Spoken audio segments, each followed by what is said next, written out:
मित्रों नमस्कार, मैं हूँ राकेश कुमार। आप देख रहे हैं मातृभूमि। मित्रों, बिहार सर्वे को लेकर सबसे बड़ी जो समस्या है या जो उलझन में लोगों को डाल रहा है वो है वंशावली का निर्माण।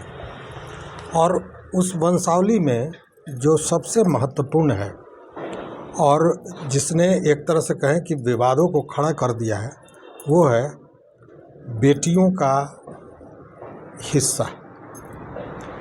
अब इसको लेकर जब हम वीडियो बना रहे हैं तो हमारे तमाम साथी कई लोगों का फ़ोन आया, कई लोगों ने व्हाट्सएप किया, कई लोगों ने कमेंट्स में डाला है इस बात को लेकर कि आखिर बेटियों को वंशावली में जगह दिया जाए न दिया जाए, क्या किया जाए।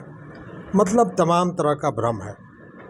कुछ लोगों को ये भय सता रहा है कि उनकी संपत्ति में उनकी बहन या उनकी बेटी जो भी हैं वो या फूआ वो हिस्सा ले लेंगी या उनकी फूआ वो हिस्सा लेंगी। बहुत लोगों के दिमाग में यह है कि उनको वंशावली में शामिल ही न किया जाए। बहुत लोग ये सोच रहे हैं कि उनको शामिल तो करें लेकिन हिस्सेदारी न दें। तो ये तमाम तरह के प्रश्न हैं और इसका जवाब मुझे लगा कि देना चाहिए, इसलिए कि कई लोगों ने इस पर बातें की, कई लोगों ने पूछा है सवाल। तो आज हम इसी पर बात करेंगे और इसको बड़ी गहराई से समझिए। देखिए, पहले इस तरह की कोई व्यवस्था नहीं थी। 2005 के पूर्व ऐसी कोई व्यवस्था नहीं थी कि पैतृक संपत्ति में लड़कियों का मतलब बेटी का या बहन का हिस्सा होगा। लेकिन सुप्रीम कोर्ट में 2005 में एक केस हुआ था और उस केस के फैसले के बाद जो हिंदू अधिकार अधिनियम की धारा 6 है उसमें संशोधन कर दिया गया। और उस संशोधन के बाद जो स्थितियां पैदा हुई वो ये कि उसके बाद से पैतृक संपत्ति में बेटी का भी हक होगा। वो मतलब जैसे वो जन्म लेगी उसका हक स्वतः मान लिया जाएगा। तो 2005 के सुप्रीम कोर्ट के फैसले में हिंदू अधिकार अधिनियम की धारा 6 में संशोधन करके ये चीज़ें लाई गई। अब इसी के तहत जो वंशावली में बेटियों के नाम देने की बात विशेष सर्वेक्षण के दौरान बार बार बताया जा रहा है वो इसी अधिनियम के तहत बताया जा रहा है। मतलब जो सुप्रीम कोर्ट के फैसले के बाद जो संशोधन हुआ था उस संशोधन के आधार पर यह सर्वे में भी कहा गया कि वंशावली में बेटियों का नाम होना चाहिए। और इसी नियम के तहत सर्वे में भी सरकार ने माना कि बेटी बेटा के बराबर के हिस्सेदार है और उसका भी नाम खतियान में होना चाहिए और उसके नाम से खाता खुलना चाहिए। यही कॉन्सेप्ट है जिसके चलते बार बार ये कहा जा रहा है कि आप जो भी वंशावली बनाते हैं उसमें बेटियों का भी भी दें। और इसीलिए बार बार कहा जा रहा है कि आप जब वंशावली बनाते हैं तो उसमें बेटियों का नाम भी देना आवश्यक है। और उसका कारण जो मैंने बताया कि हिंदू उत्तराधिकार अधिनियम के तहत ये प्रावधान है कि बेटे के बराबर बेटियों का हक होगा। लेकिन अब ये निर्भर करता है बेटियों पर कि क्या वो हिस्सेदारी लेंगी, क्या वो अपने हिस्सेदारी का दावा प्रस्तुत करेंगी या अपने स्वेच्छा से वो अपना हिस्सा समर्पित कर देंगी, छोड़ देंगी अपने भाइयों के लिए या अन्य लोगों के लिए। ये टोटल डिपेंड करता है बेटियों पर।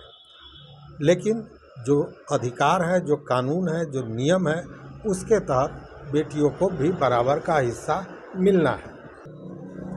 और इसी अधिनियम के तहत बेटियों का नाम भी सर्वे में देना आवश्यक है। और इसी के चलते बिहार विशेष सर्वेक्षण एवं बंदोबस्त अधिनियम 2011 में जो बना था उसमें अधिकार अभिलेख के निर्माण में स्पष्ट लिख दिया गया, प्रस्तावित कर दिया गया कि पुत्र पुत्री का नाम भी खाता में दर्ज किया जाएगा। मतलब उनके नाम से पुत्र की तरह पुत्रियों के नाम से भी खाता खोला जाएगा, उनका नाम होगा खतियान में। और इसके पूर्व भी जो सरकार का विधि विभाग है उसने भी इस बात को कहा था कि पुत्रियों का नाम दर्ज होना चाहिए वंशावली में। अब और उसी के बाद से हिंदू संयुक्त परिवार में पुत्र की भांति ही पुत्री का अधिकार जन्म से ही मान लिया गया और पुत्रियों को पुत्र के अनुसार ही दायित्व और अधिकार दोनों प्राप्त होगा।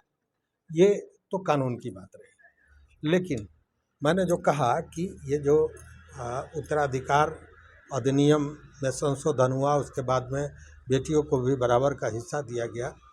अब इसको लेकर लोग तमाम तरह की बात पूछ रहे हैं कि नाम दिया जाए या न दिया जाए। तो देखिए, नाम देना आवश्यक है।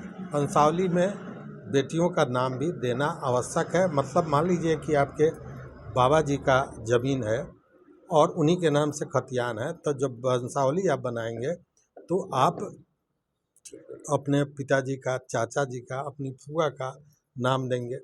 और फिर जब आप अपने नाम से कराना चाह रहे हैं तो जब आप अपना नाम देंगे तो आपने साथ में अपनी बहनों का नाम भी देना होगा।